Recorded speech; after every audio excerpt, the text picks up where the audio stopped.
근래 이 학위 논문에 대한 윤리 문제, 연구 윤리, 연구 진실성 문제가 되게 크게 부각이 됐고 그 중심에 김명신 박사죠. 그러니까 지금은 김건희 대통령 부인 김건희 여사인데요. 이분 문제가 있습니다. KDI에서 보니까 한 해에 23명, 18명, 15명 이렇게 학위 지도를 하셨더라고요. 가능합니까? 제가 볼 때는 어려운 것 같은데 그리고 대학마다 이게 보통 박사 1명, 뭐 석사 3명 이런 정도면 충분한데 여기 뭐 특성이 있어서 그런 것 같습니다. 어쨌든 국감에서도 되게 뜨거운 이슈가 됐는데요. 이분에 관한 얘기를 조금 좀 김건희 여사에 관한 얘기를 들어볼게요. 자, 지금까지 이분이 공식적으로 학술지와 학위 논문으로 발표한 논문이 7건입니다. 좀 보시죠. 저 7건인데 아마 이 얘기 일일이 설명 안 드려도 다 아시죠? 예, 석사 논문 있고 박사 논문을 쓰기 위해서 또 필요한 학술지 개정 논문 3편이 있고 그리고 박사 논문이 있고 더 중요한 건 박사 논문 이후에 이번 국감 과정에서 나왔는데 2편의 논문이 위조 논문이 나왔어요. 7개의 논문이 있는데 저기 표절률과 뭐가 문제인지 다 볼 수 있을 겁니다. 사실 이 숙명여대 석사 논문이 제대로 됐으면 이런 상황이 안 왔을 겁니다. 그런데 여기서부터 잘못되다 보니까 지금도 검증 결과를 무슨 석사 논문 하나 검증하는데 1년 가까이 걸리는 대학을 제가 이 대학이 정말 어떤 대학인지 모르겠는데 그러고 있는데요. 자, 저 박사 논문이요. 표절률이 46%고 국민대는 구현상 교수를 비롯한 여러분들이 내 논문 베꼈다 이렇게 주장하고 있는 건데 국민대가 통상적인 범위를 벗어나지 않았다고 했어요. 자, 학자적 양심으로 그동안 쭉 학자로 지내셨으니까 물론 뭐 정부 일을 하셨지만 지금 저 7개 논문 특히 박사 논문 저거 표절로 보이십니까? 표절 아닌 것으로 보이십니까? 국민대는 지금 통상적인 범위를 벗어나지 않았다 이렇게 얘기하는데 내용을 살펴보지 못해서 말씀하기 어렵다.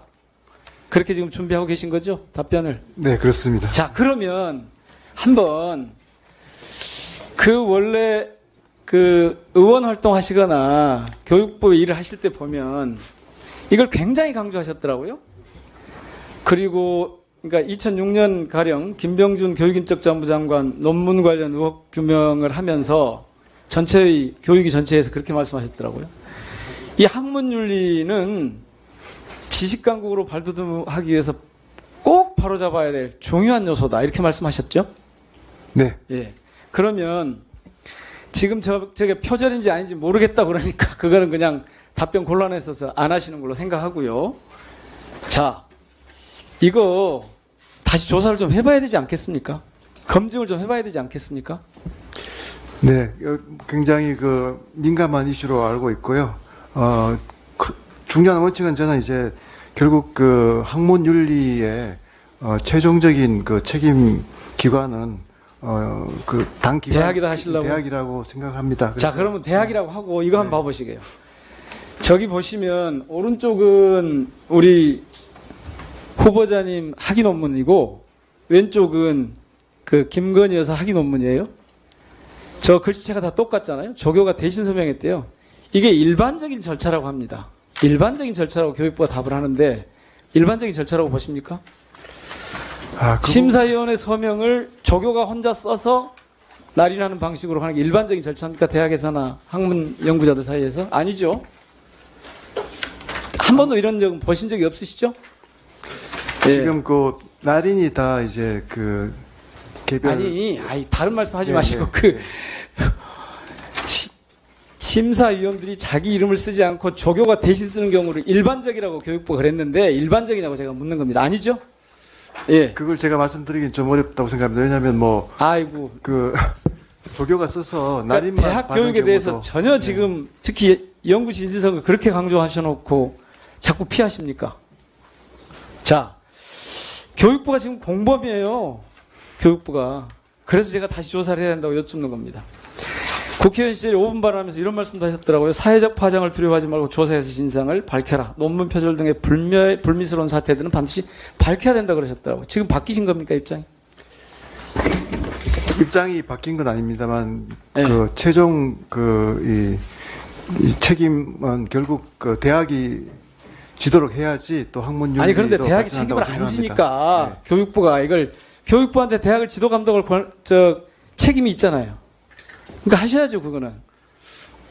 그렇지만 학문 윤리 부분은 그야말로 이제 학문적인 부분. 아니 학문 윤리의 부분을 네. 대학이 네. 전혀 그럼 대학이 어떻게 하든 그냥 두실 생각이십니까?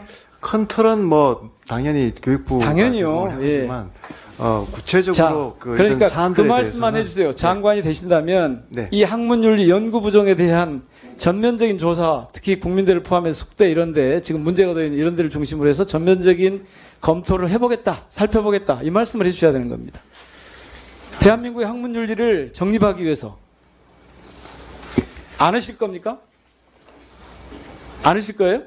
일단 대학의 개별 대학의 책임이 있는 부분이기 때문에 아니, 이 영역에 대해서 네. 네, 추가 1분.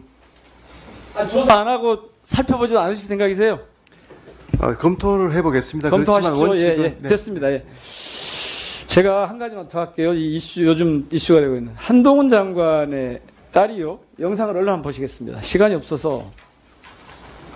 씨의 자원봉사 활동일지 제작진의 방문일은 6월 9일. 자, 요약하면 이런 겁니다. 6월 21일. 봉사활동은 6월에 취재는 6월에 했는데 봉사활동 기록에는 이미 7월 26일까지 봉사활동을 마친 것으로 돼 있어요. 그리고 거기에 한동훈 장관 딸의 서명까지 돼 있습니다.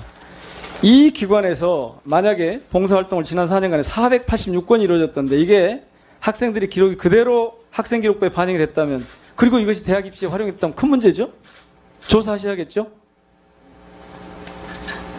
왜 자꾸 머뭇거리십니까? 아니 제가 지금 이거 처음 듣는 지금 말씀이라서 그리고 이것을 자원봉사 활동일제 1365 포털이라고 하는데 여기에 기록까지 돼 있어요. 그러니까 이게 전체적으로